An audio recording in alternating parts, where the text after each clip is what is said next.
This week, British Petroleum replaced a malfunctioning blowout preventer on the Deepwater Horizon well and released the conclusions of its own investigation as to what caused the oil disaster. Like all self-examinations, BP's examiners exonerated BP. It wasn't us, it was them, they say, blaming a host of contractors, subcontractors, and the other guy. Back in the reality-based universe, the fishing community, with far fewer resources, isn't finger-pointing, it is waving a huge red flag. Whoever's to blame, they say, the seafood may never be coming back. For more, we go next to Pensacola, Florida, to Mike Papantonio, co-host of Ring of Fire, and the attorney, one of them, defending the shrimpers whose livelihood hangs in the balance. First, this.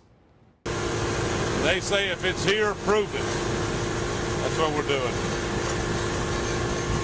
And we're just uneducated fishermen. If we can find it, anybody that wants to can find it.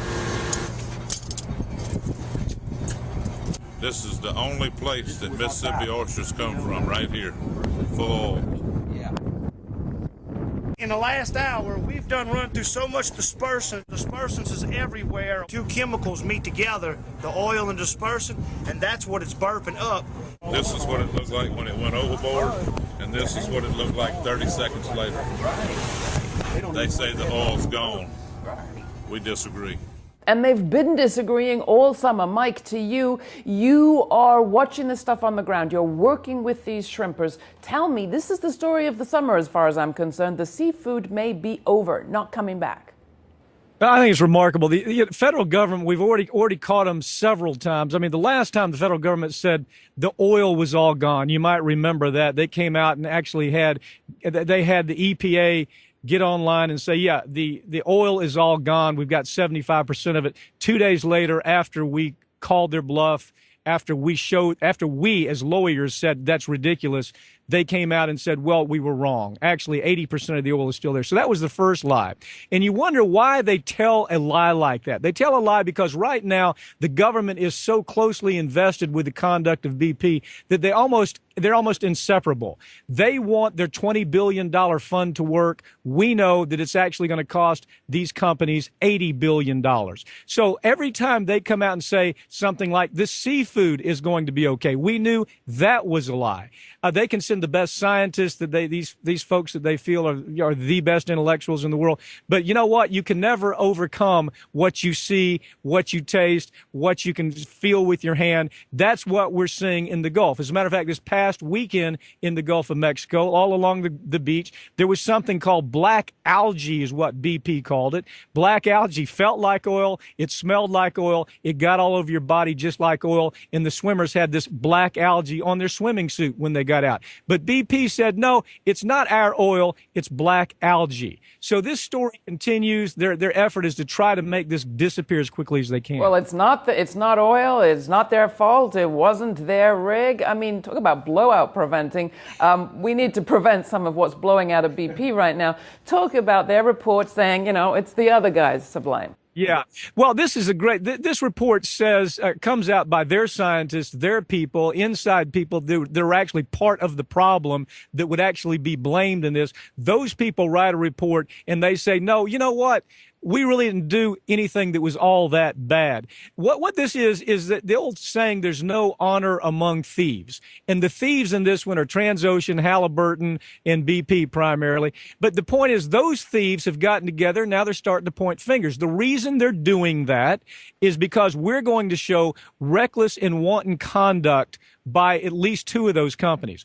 Reckless and wanton conduct means that your conduct is so bad that it's not just negligent, that it rises to the equivalent of a person getting drunk on a fifth of liquor and then driving 80 miles an hour through a school zone and killing a child. That is reckless, wanton conduct. That's what you put people in prison for 20 years sometimes. So the point is this.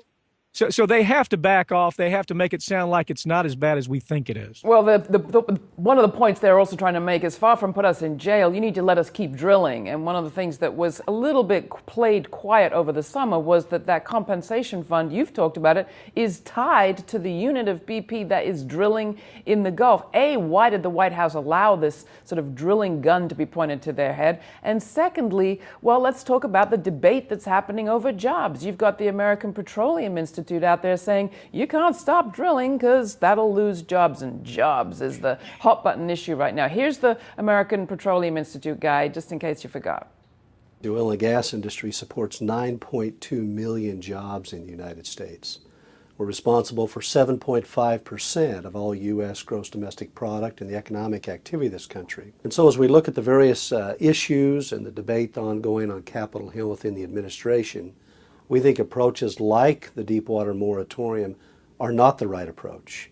We can improve safety, we can deal with the challenges created by the spill in the Gulf without putting people out of work during a very difficult economic time. Jack Gerard there, President and CEO of API. What's your response? If you were to go back and look at the response that we heard in the Exxon Valdez disaster, those words almost to the word were spoken. And that is, we have to have jobs. It's great for the economy. When you drill down on this story, though, and you understand that, yes, jobs are out there, I equate it to the buffalo hunter that all of a sudden stood on top of a hill. He saw that 1,000 buffalo were dead out in front of him, and he said, there are no more buffalo to shoot. We have to get another job.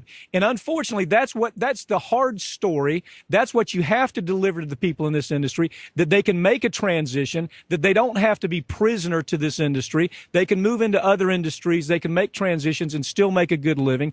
But the oil industry is the master of this fear tactic. And that is, by golly, if you mess with us, we're going to pull away from you. There aren't going to be jobs there. Your family's going to starve to death. Well, truthfully, they've put more people out of work here just in this one disaster than would be affected for 3 years should we shut down this oil industry. And so the argument is ridiculous argument. It sounds good. They have focused it really, really well, Laura. They've looked at this in focus groups and said, what is it that's going to scare the hell out of everybody? This is one of those things. And the truth is, it's the story of the buffalo hunter who's killed all the buffalo. It's time to get another job. No, they could have hired a whole bunch of people if they hadn't put so much money into these sort of AstroTurf so-called lobby groups like API. Also, Americans for Prosperity, as you know, one of the big backers of the Tea Party movement. They're right now in New York today organizing a demonstration protesting the greenhouse gas initiative here in New York, taking on greenhouse gas emissions.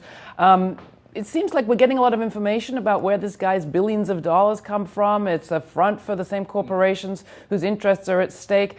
Is that message getting through? And can we go up against these guys who seem to control the media, or at least big parts of it? We can go toe to toe with them, but we can't do it through mainstream media. Mainstream media is dead for all practical purposes. Their ability to understand a story, the very simple idea of the mainstream media inability to understand that the people that are calling themselves teabaggers that are out in the street are paid for by corporate America. That if you took about half of those 60,000 people that showed up for Glenn Beck and you figured out what's the money that got them there, who are they with, the money ties directly into corporate America. Maybe the insurance industry, maybe the health industry, it may be the petroleum industry.